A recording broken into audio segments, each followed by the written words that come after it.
Páscoa dos judeus, subiu Jesus para Jerusalém.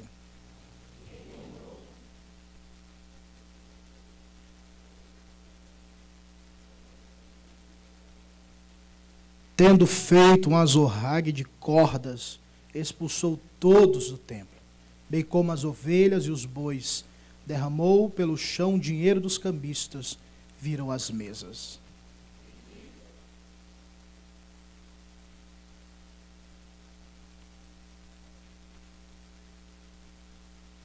Todos lembraram-se os seus discípulos de que está escrito: o zelo da tua casa me consumirá. Oremos mais uma vez ao Senhor. Deus, como teu servo orou nesta noite, eu oro ao Senhor. E tua santa palavra, que é poderosa, é viva. Ela é viva.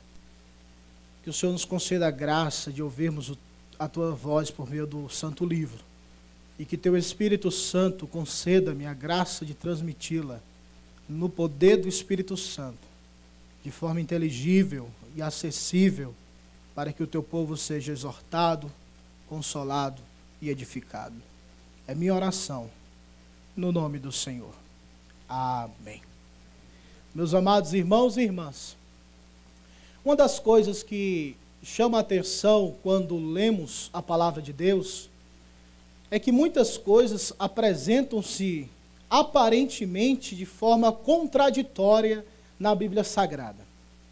Quem nunca leu o texto quando diz que para ser grande é necessário ser pequeno? Quem nunca leu a expressão que diz: quer ser o primeiro, seja o último. Quer ser exaltado, seja humilhado. E sempre alguns textos, tais como estes, dão um nó na nossa cabeça, porque nós temos uma mente carnal, racional, e não conseguimos delimitar até onde vai certos pontos do texto sagrado por causa destas aparentes contradições. O apóstolo Paulo, escrevendo aos irmãos em Coríntios, ele diz que o homem natural não consegue compreender as coisas do Espírito, porque lhe parecem loucuras. Como na morte de Cristo ele venceu a morte, como um ato de humilhação, de desdém, um ato público, redundou no momento mais glorioso na história da humanidade. Como um homem chamado Jesus Cristo é o Rei dos Reis e Senhor dos Senhores, entra em Jerusalém montado num jumentinho. Como pode aquele que diz que é dono de todas as coisas ter o seu sepulcro emprestado por José de Arimateia?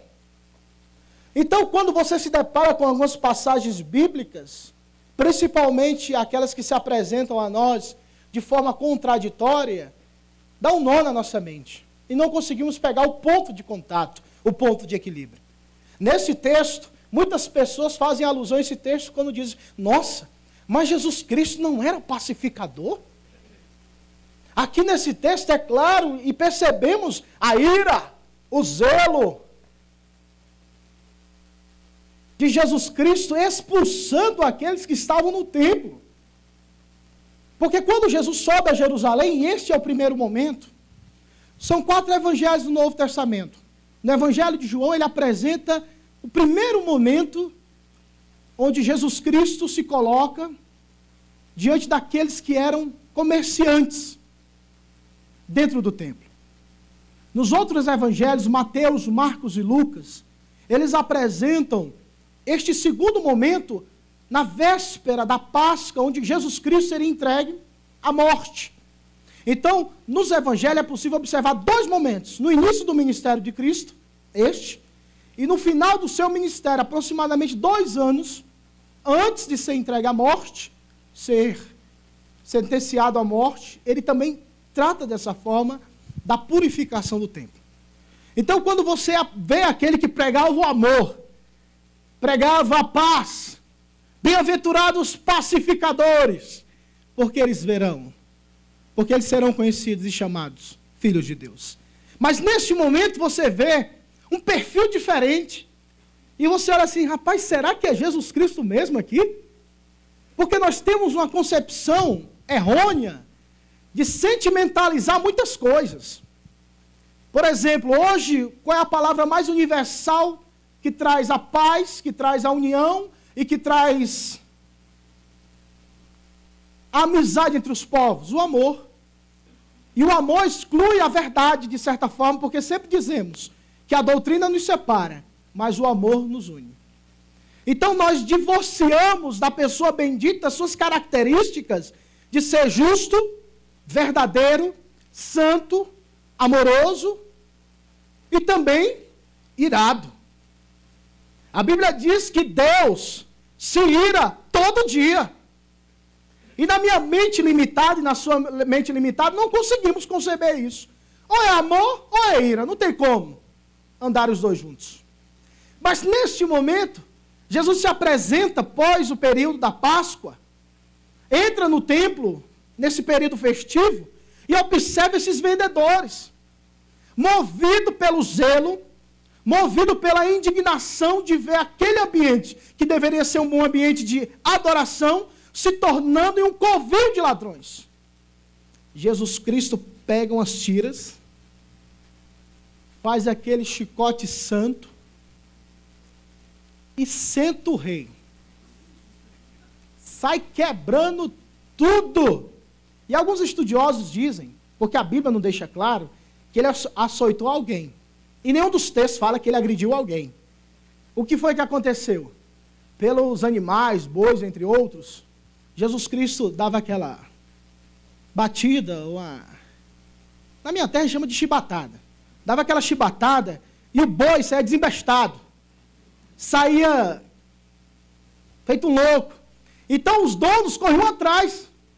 Então quando os donos correram atrás de seus animais, ele virou as mesas e repreendeu dizendo: esta casa é casa de oração. Esta casa não é um comércio, não é uma zona. Esta casa é onde os adoradores virão e adorarão o Senhor.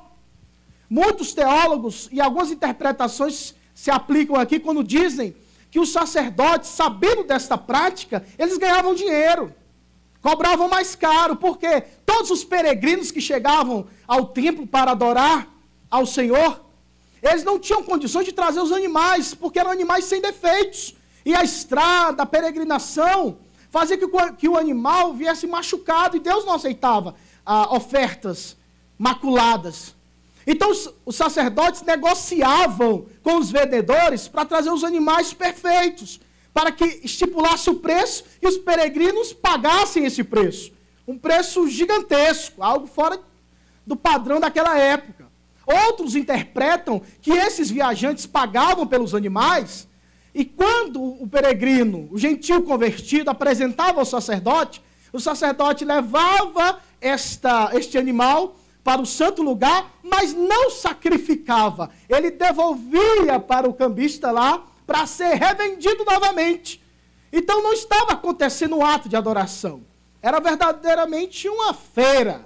Era um negócio enrolado.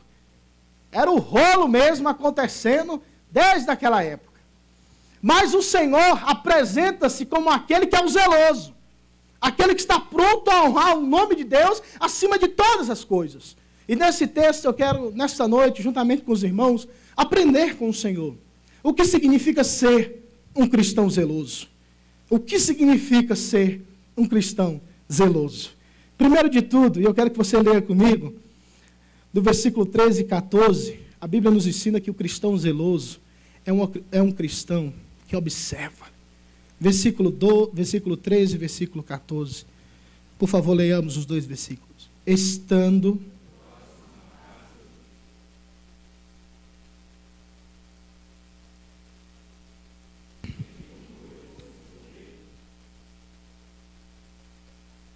não tinha como não observar. A palavra encontrou tem essa conotação também, que ele observou, ele conseguiu ver algo além.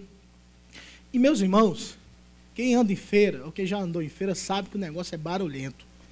Sabe que é uma guerra de apresentações. Leva por tanto, qual o preço maior, vamos trocar, pau a pau, vai, volta quanto, e é por aí vai. Então, o negócio estava complicado, não tinha como entrar num local que deveria ser um momento de adoração, de louvor, de silêncio e meditação ao Senhor, se tornando numa praça pública de guerra comercial. O capitalismo religioso predominava ali. E ele observou essa prática errônea. E esta observação despertou nele algo. Meus irmãos, nós como crentes precisamos também ser cristãos observadores. Quando o Senhor Jesus no Sermão do Monte disse sobre a ansiedade, ele disse: observai as aves dos céus, observai os lírios do campo. Não plantam, não semeiam. O cristão zeloso, ele tem um vislumbre maior da glória de Deus. Ele consegue ver um pouco mais do que os demais. Ele consegue contemplar a glória de Deus. Ele consegue contemplar a face de Jesus Cristo. Ele consegue ver quando o nome de Deus está sendo blasfemado, porque fere a sua alma, fere o seu coração. Porque ele com Deus é uma só pessoa, um só espírito. Então, cristão, você é zeloso? Você é um cristão que observa a vida dos outros ou os padrões de Deus? E essa geração é a geração da câmera escondida. É o Big Brother da vida. Porque ovelha não assiste Big Brother, né? Então é Big Bode. Quem assiste é bode. Ovelha não assiste. Uma câmera querendo observar quem vai, quem vem. O vídeo, manda que eu quero ver. Se atualiza, dá um F5, vamos ver. Vamos observar. E quando nós tiramos os olhos da glória de Deus e começamos a observar aquilo que é secundário, sem o vislumbre de Deus, nossa observação se torna efêmera, sem um sentido real, sem algo que possa impulsionar para uma ação. Quando nós vemos a crise que o nosso país vive, as denúncias e N coisas, o cristão que não consegue ver a glória de Deus, ele entra em desespero. Ele acha que tudo está acabado, agora vai acabar tudo, agora quebrou, foi tudo. Porque ele não consegue concomitantemente ver que Deus está no controle de todas as coisas. E muitas dessas situações, Deus coloca para ver a posição do cristão. Porque observar, todos temos a capacidade de observar, mas observar pela ótica divina, só os crentes em Jesus Cristo. Só aqueles que são zelosos pelo Senhor. Elias, no tempo da apostasia em Israel, quando ele fugiu de Jezabel, aquela mulher encapetada, ele fugiu, foi para a caverna. Deus foi ao encontro do profeta. Deus vai ao encontro, meus irmãos. Você pode correr, mas você não pode se esconder. Deus vai ao teu encontro. Se você tem um chamado, e todos temos, você não se esconderá da face de Deus. Deus chega e diz: que fazes aqui, Elias? Ele disse a Elias: eu tenho sido extremamente zeloso pelo Deus dos exércitos. Por quê? Porque os filhos de Israel derrubaram os teus altares, mataram os teus profetas, e só eu fiquei, e querem me tirar a vida. Perceba a declaração de Elias. Ele observou que Israel estava em calamidade, o caos estava estabelecido. Mas antes deste momento, ele chamou toda uma nação para um confronto, para saber quem era Deus em Israel, quem era o Senhor dos céus e da terra. Ele convoca, porque ele observou que a nação estava aderindo e abraçando a idolatria. Mas ele era zeloso. O crente, quando é zeloso, ele observa esses fatores, aquilo que está acontecendo, e vê uma possibilidade do nome de Deus ser glorificado. Você que é crente, jamais diga que o mundo está indo de mal a pior, no sentido de que tudo vai acabar e tudo fugiu do controle de Deus. Nada foge do controle de Deus. Nada, absolutamente nada, foge do controle do Senhor. E aí, cristão, tu és zeloso? Observe. Observe o que está acontecendo ao seu redor. Porque observando o que está acontecendo ao nosso redor, nós podemos responder biblicamente algumas questões que necessitam de uma resposta de Deus. Não uma resposta carnal. Não a luta pelo braço. Não. É a luta do Evangelho, onde as portas do inferno não prevalecerão contra a igreja. Mas para isso, aprenda que o cristão zeloso é um cristão que vê, que observa. Tem até um cântico, né, reverendo Camargo? Crê e observai. Crê e observai. Observe, veja. Tem uma análise bíblica dos fatos. Não se precipite. Primeiro, veja. Procure. Olhe. Porque tem pessoas que têm um dom, o dom assim de prognosticar tudo, né? Eu estou sentindo, eu estou vendo aqui um negócio que vai acontecer. Nem aconteceu ainda, né?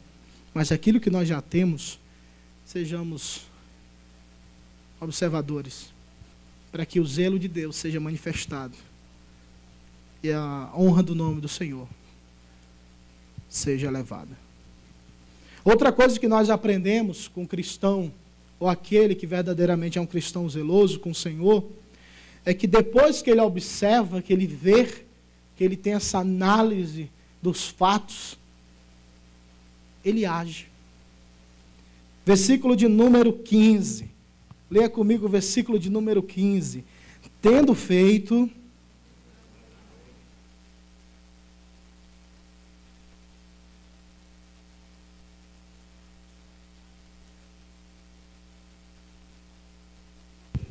Imagine, já pensou Jesus Cristo fazer um negócio desse? Todo mundo tem aquele perfil do Jesusão europeu, né? Cara seco, frio, olhão azul. A gente vê aquela pessoa meio que, sei lá, meio que Gandhi, um negócio... Irmão, nós precisamos entender que Deus está acima de nós, em todos os aspectos. Nós não conseguimos associar esse momento. Tem pessoas que ficam, mas rapaz, como é que pode? Mas Jesus não é amor? Como é que ele faz um negócio desse? Eu gosto de ilustrar com as experiências que eu tive com a minha santa mãezinha. Tem algumas pessoas que ficam assim, nossa, mas parece que você apresenta a sua mãe como se fosse um terror. Não, ela é o amor da minha vida. Eu amo minha santa mãezinha. Mas para eu aprender, eu tive que apanhar muito. Muito mesmo. Minha mãe não fugia não, batia com força. E quando eu vejo esse momento, eu me lembro algumas vezes, não uma vez, mas algumas vezes, quando ela me pegava de jeito, e ela batia, e eu chorava. E quando acabava a sequência, quando terminava a sequência, ela dizia, vem cá e sente no meu colo. E ela chorando, sentava no colo dela, ela dizia, diga que me ama. Eu te amo, mãe. E ela dizia assim, meu filho, dói mais em mim do que em você. Aí eu, será, mãe? Porque doía mais em mim. O negócio era sério. Mas eu louvo a Deus porque nesse momento, e às vezes quando eu estou pensando em algumas coisas da Bíblia, me traz à mente, o Senhor me traz à mente esses momentos. No momento que ela estava ali demonstrando o seu amor de forma diferenciada, mas ela estava manifestando um amor. Pai e mãe que bate no filho, sabe muito bem, eu ainda não sou pai, mas serei pai de multidões, em nome de Jesus. Então, quando você bate, amém, irmãos, ora aí para o negócio, que chegar a hora certa aí, Deus vai abençoar. Então, quando o pai e a mãe batem, é aquela dor no coração, porque está batendo ali num pedaço seu, ali é seu, faz parte de você. Mas você não vai permitir que aquela pessoa coloque o dedo na tomada, seja desobediente, seja mal criado, você vai usar o limite, primeira, segunda, terceira, cinturão, chinelo, o que tiver na mão.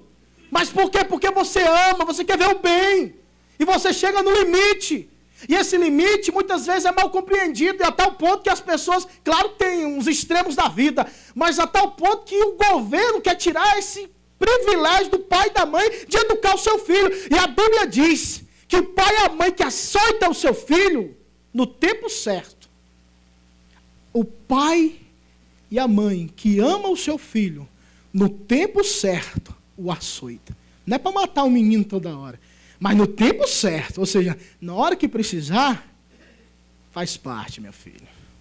É a pedagogia, e Deus não é diferente. Quer ver o crente humilde? Quer ver o crente no colo do papai do céu? Só uma pancadinha, só um puxãozinho de orelha, só uma repreensão, e o crente chora, o crente geme, o crente toma uma atitude de humilhação. Mas quando ele vê aquela velha advertência, vou contar para o seu pai, aí o choro bate. Mas se for da mãe, vou contar para a sua mãe. Ai, meu filho, é choro para todo lado.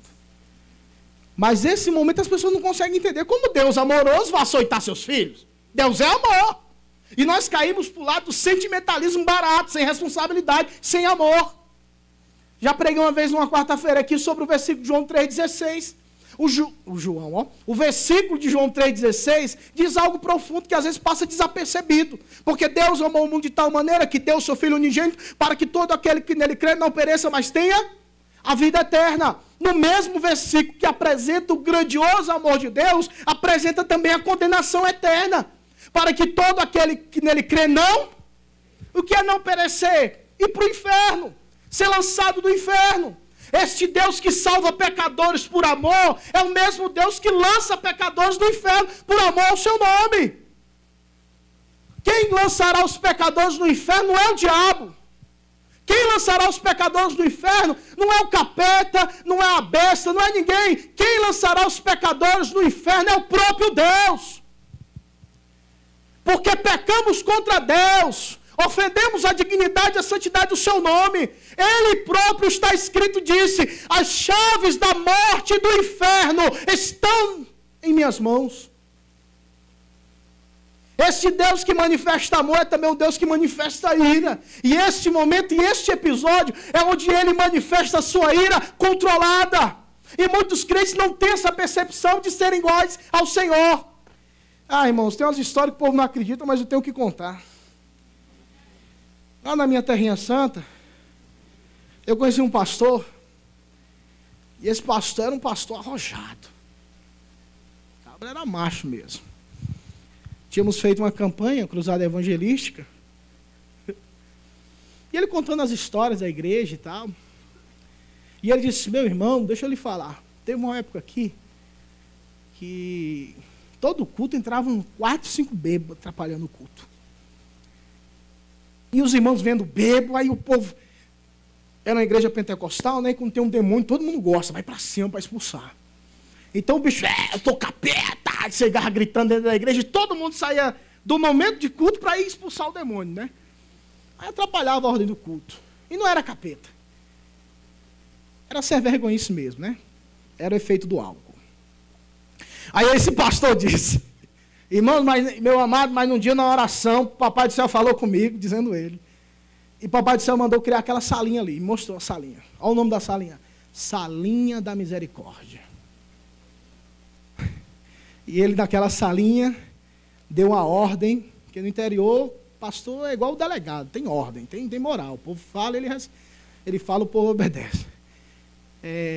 Separou 2 diáconos, homens cheios, né? E disse: irmão, a ordem é essa. Qualquer bêbado que chegar aqui na porta da igreja, conduz ele na salinha da misericórdia e pode sentar o rei nele. Pegou 2 chicotes e disse: senta o rei neles. Porque não é demônio. Então demônio resolve na oração, né? Se é vergonha, se resolve na peia, segundo ele. E o culto, ele dizia que o culto era glória a Deus, aleluia, aquele movimento. Ninguém dava para ouvir os gritos do rapaz lá. Porque o culto aqui e o grito lá. E ele chegou assim: mas meu santo, vou lhe dizer um negócio. Diga, pastor. Rapaz, mas que salinha abençoada. Já saiu o diácono de lá. Saiu o homem que casou aqui na igreja. Saiu missionários preparados para a obra. Eu disse: mas ô salinha abençoada. Imagine aqui essa salinha, hein? Gente que tem aqui uns militares abençoados, hein? Mas nem sempre nós manifestamos essa ira de forma adequada. Porque nós julgamos, não, mas se Jesus fez isso, eu também vou fazer. Vou quebrar o pau da barraca, que eu vou rodar tudo aqui, quem resolve o negócio sou eu. Não é assim também, não. Porque existe um precedente fundamental que será no final desse texto. Então, mas nesse momento eu quero te advertir de uma coisa. Nem sempre a sua ira opera a justiça de Deus. Paulo disse isso, que a nossa ira não opera a justiça de Deus. Por quê? Porque se eu estou irado contra meu irmão, eu quero agir. Eu quero resolver esse negócio. Ou eu vou para cima, ou eu vou agredir meu irmão, ou vou verbalizar contra ele palavras baixas, eu vou tratá-lo com desdém. Então, naquele momento, você não esperou pela ira de Deus, você esperou pela sua própria ira. E a sua ira não opera a justiça de Deus. Se você colocar a mão nesse negócio, está resolvido. Porque você atravessou aquele que tem o direito de julgar. Pois a Bíblia diz, Deus disse, não irai-vos. Ou seja, irai-vos, mas não pequeis. Ou seja, não tornem essa ira algo prático, efetivo, para danificar alguns dos seus irmãos. Mas o texto fala, mas dais lugar. Aí esse texto parece contraditório, né? Aquilo que eu falei no início. Irai-vos, mas não. Mas dai lugar a... Uai, mas a Bíblia não fala que a gente tem que dar lugar à ira? Sabe o que a Bíblia está dizendo? Quando fala, dai lugar à ira. A quem pertence a vingança? A vingança pertence ao Senhor. Não pertence ao pastor, ao presbítero, ao diácono, nem a você. Sabe o que você tem que fazer? Na hora que acontecer algo, dar lugar à ira significa isso, ó. Está contigo. Você sai. Você deu lugar àquele que é poderoso para fazer e àquele que julga retamente, sem nenhum partidarismo. Nosso amado Senhor, movido por esta ira santa, Ele sim, o seu zelo, o seu amor pela casa de Deus, ensina-nos que o verdadeiro cristão, ou cristão zeloso, é um cristão que tem uma ação, ele age, ele não é imparcial.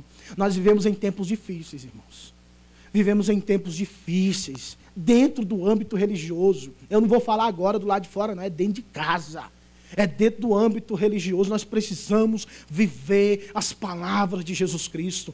Nós precisamos amar os outros verdadeiramente. Precisamos perdoar os nossos irmãos verdadeiramente. Nós precisamos andar como Jesus andou. Nós precisamos viver como Ele viveu. Nós precisamos viver o radical, no sentido de viver contrário aos padrões desse mundo.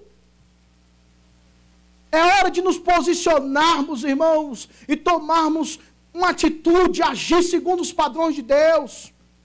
Não aceitar práticas pecaminosas, não abraçar práticas pecaminosas. Perceba, Jesus Cristo, quando aconteceu esse episódio, era no início do seu ministério, ele não era conhecido.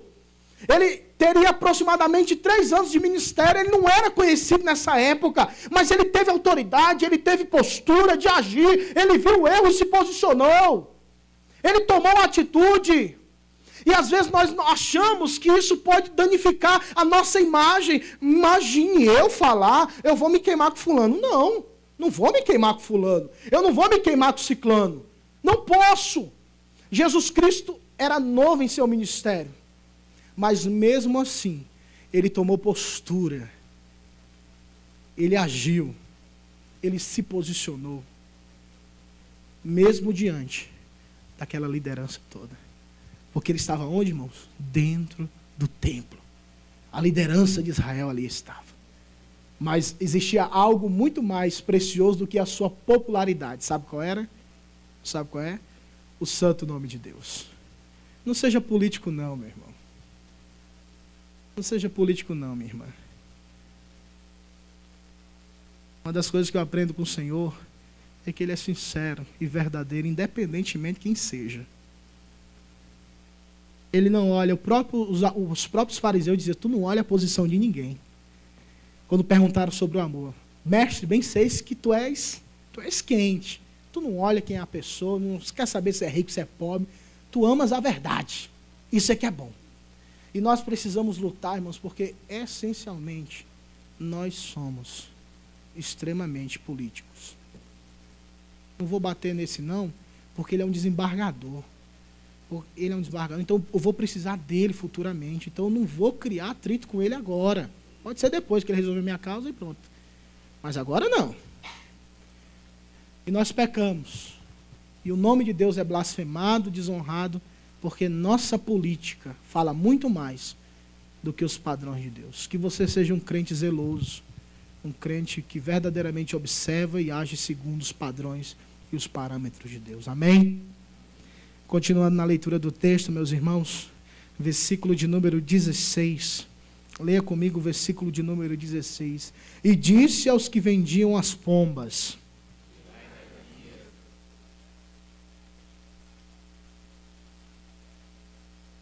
o cristão zeloso é aquele que observa. O cristão zeloso é aquele que tem uma ação, ele age.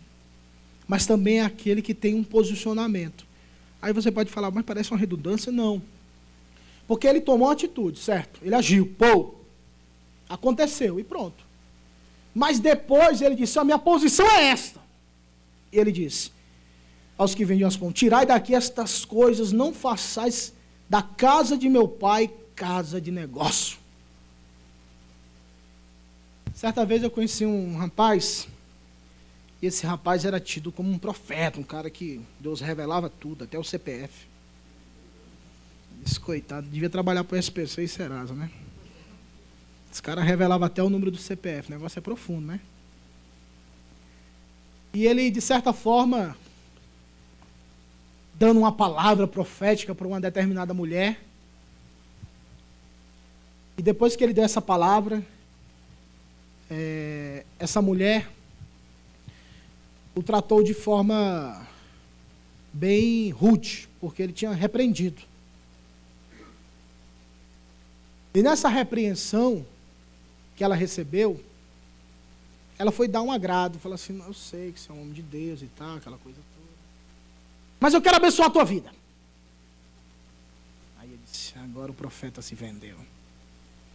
Irmãos, no dia seguinte, dentro do trabalho de oração, essas coisas, esse meu irmão que repreendeu ela num dia, no outro, se posicionou de forma contrária àquilo que tinha falado no dia anterior. Então, quando eu falo no tocante a posicionamento, é você ser firme. É firmar as bases e dizer, é pecado e é pecado. Ao ponto das pessoas dizerem assim, não, você está com a mente muito arcaica. Isso aí é da década de 40, de 50. Está vendo que o pecado emburrece? Sabe nem mais contar. Isso tem mais de 2000 anos que Jesus disse que é pecado e pronto. Nós não podemos negociar e fazer concessões com o Evangelho de Cristo. É firmar as bases e dizer, é pecado. A Bíblia diz, não é eu que digo, não, é a Bíblia. Se vire com ela. Eu não posso ser levado pela multidão e nem tampouco me posicionar só porque é a posição da maioria dos demais. Quem é zeloso, quem ama Cristo se posiciona, fala assim, olha, isto é errado, isto é pecado, ainda que todos não entendam, mas a minha posição é do lado da verdade de Jesus Cristo. E você está do lado de quem? Você se posiciona a favor de quem? Você se posiciona a favor de uma instituição, de uma filosofia mundana, de uma filosofia política, em detrimento da palavra de Deus? Ou você é da verdade ou você não é. Ou você abraça a causa de Cristo, ou você repudia a causa de Cristo. O próprio Senhor disse isso. Não podeis servir a dois senhores. Ou há de se dedicar a um e desprezar o outro. Não podereis servir a Deus e a Mamon, ou seja, os prazeres desse mundo. O nosso amado Salvador se posicionou firme na convicção de que verdadeiramente aquilo que ele tinha feito era a resposta certa daquilo que ele falou de forma posterior. Ô crente, seja firme, tenha medo não. Faz medo de ser crente não, filho. Tenha vergonha não de se posicionar.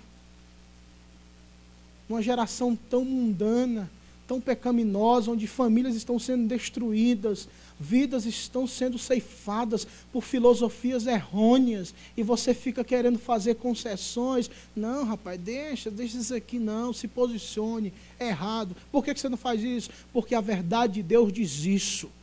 Nós precisamos de crentes firmes, irmãos. Crente politiqueiro não vai para lugar nenhum, ele fica rodando no mesmo quintal. E o quintal dele é o reino dele, porque ele é politiqueiro, ele quer agradar todo mundo. E pregação, falar a verdade, se constitui em trazer ou levantar sobre você inimigos. Mas a Bíblia diz para você que é firme, crente, maior é o que está em nós do que o que está no mundo. Disse o Senhor Jesus Cristo: eis que estou convosco todos os dias, até a consumação dos séculos. Ele está com você nessa fornalha da sua vida. Sadraque, Mesaque e Abednego. Estou sabendo que vocês querem. Tá, beleza. Vocês tomaram atitude. Vocês agiram, se ajoelharam. Mas eu vou dar uma segunda chance para vocês. Então vamos aqui. É só se retratar na minha frente que vocês não serão jogados na fornalha de fogo ardente. E disse: rei, fica tu sabendo que o que a gente fez está feito. E nós servimos um Deus Todo-Poderoso que, se Ele quiser nos livrar da tua mão, Ele livra. Também, se Ele não fizer, nós ficaremos com Ele. Perceba os dois momentos. Eles agiram e depois, vamos ver se na lábia, na conversa. E aqui no Brasil o diabo é sujo, né? É só no papo que ele ganha o crente, o capeta. É na conversa. Como diz na minha terra, é no agameromba. É só na lábia. Não, que isso. Vamos ponderar. Vamos raciocinar. Vamos analisar. Não é bem isso que Deus disse. Olha a serpente, olha a nojenta lá do jardim, ainda hoje. Não é isso. Vamos reinterpretar essa verdade. Aí os três jovens falaram assim: não, a nossa atitude reflete a nossa convicção. A nossa convicção apresentar-se-á diante dessa aflição. A nossa postura é esta: não adoraremos a tua imagem. Joga todo mundo no fogo. Irmãos, quando chegar no céu, claro que eu vou abraçar o Senhor Jesus e vai ser muito bom. Mas lá no céu eu vou pedir: Senhor, abre uma janela assim, não precisa ser em HD não, mas abre um negócio no céu, porque eu queria ver essa imagem. 3 jovens passeando no fogo. Quero ver essa imagem. Eu acredito. Se o Deus abrir isso aqui, eu acreditava, não tinha nem problema. Mas mostra para mim essa imagem do mar vermelho sendo aberto também. Deve ser um negócio louco, demais. Só para eu vibrar mais ainda em toda a eternidade. Mas eu quero ver esses 3 jovens sendo lançados. De repente o rei Nabucodonosor olha, não sei como é que ele conseguiu ver esse negócio, mas ele vê no meio do fogo 4 pessoas. E ele disse: não lançamos ali 3? Quem é aquele 4º homem? Ele tem o semblante igual aos filhos dos deuses. Quem era o 4º homem na fornalha? Quem era o 4º homem na fornalha, crente? Jesus Cristo. Nessa fornalha da sua vida, Jesus Cristo passeia com você. A fornalha da aflição pode ser no seu trabalho. Aquela pomba gira do inferno te perturbando lá. Deus está contigo lá, meu irmão. Pode ser aquele xarope, aquele chefe, qualquer coisa. Deus está contigo nessa aflição, meu irmão. Não desista, não recue. Não negue a fé, seja firme, seja forte, porque Deus honra aqueles que o honram.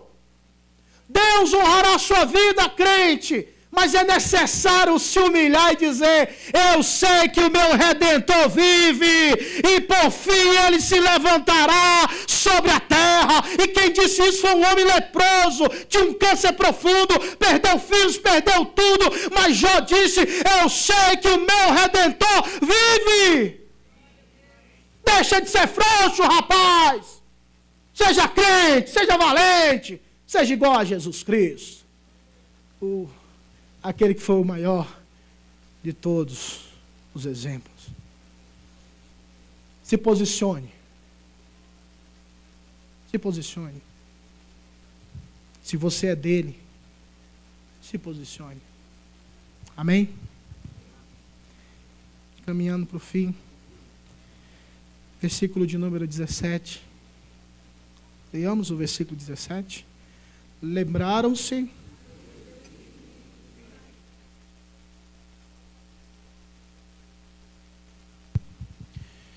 uma das coisas que me chama a atenção é que não tem como fazer diferença na sociedade, irmãos, se não formos inundados pela palavra de Deus.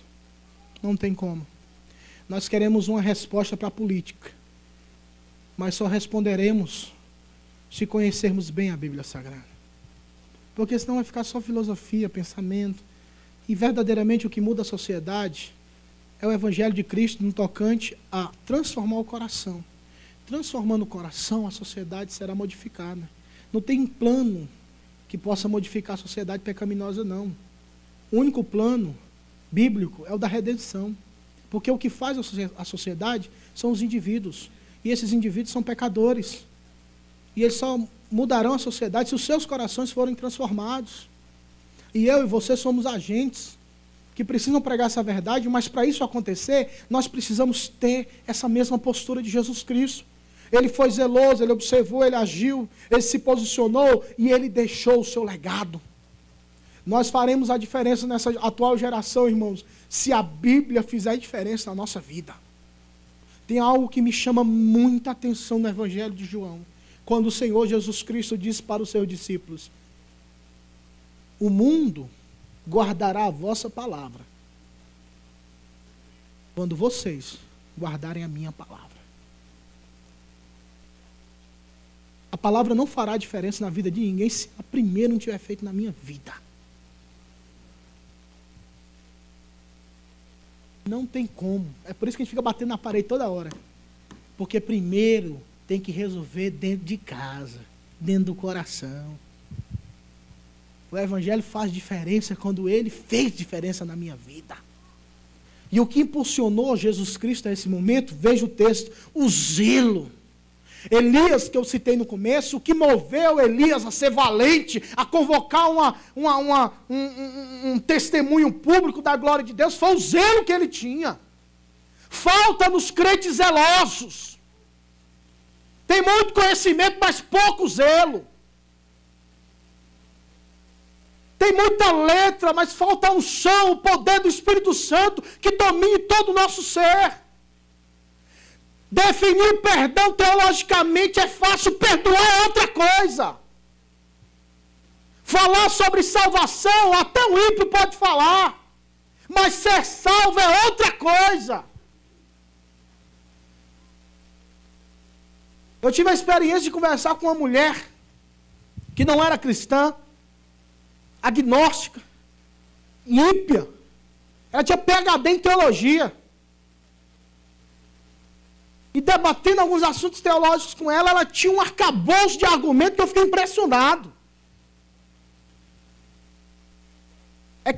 Isso é para que nós entendamos, irmãos, que a verdade de Deus é algo vivo e verdadeiro. O texto de Hebreus que nos fala que a palavra de Deus é viva.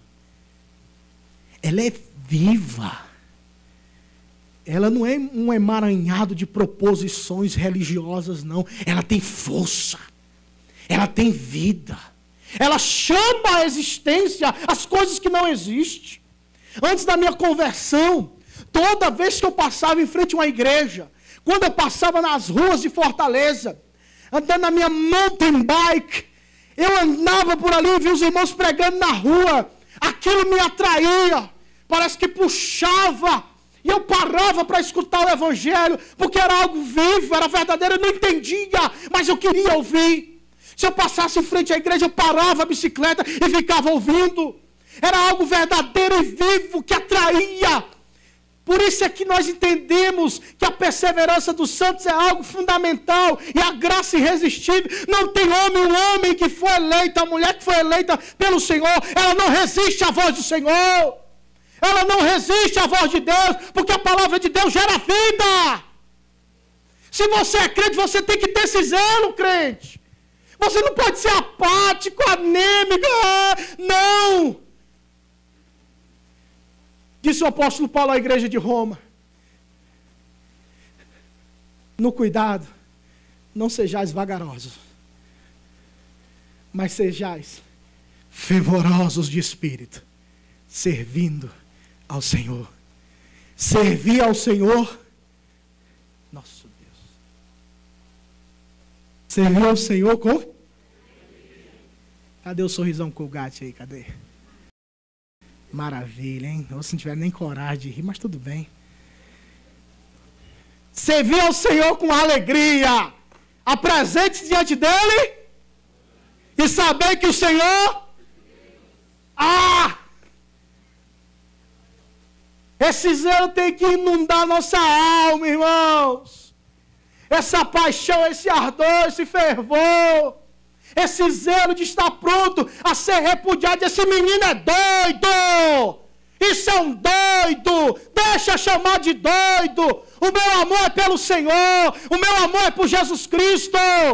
Nesse momento, Jesus acabou com o ministério dele, humanamente falando. Mal começou o primeiro ano de pastorado. Já fez um negócio desse, não vai ser nem ouvido mais.